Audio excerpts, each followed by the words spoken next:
kaveri pitää sammuttaa loppuun, mutta mä uskon, että tässä mitään jäätä vielä muodostuu.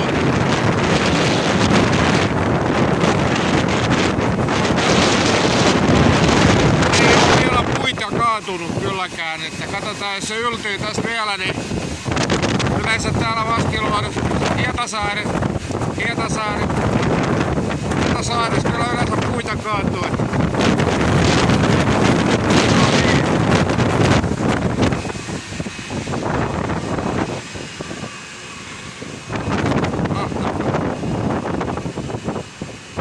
Kaunista. Dramatiikkaa, vähän niinku Myrskyluodon Maija fiilis.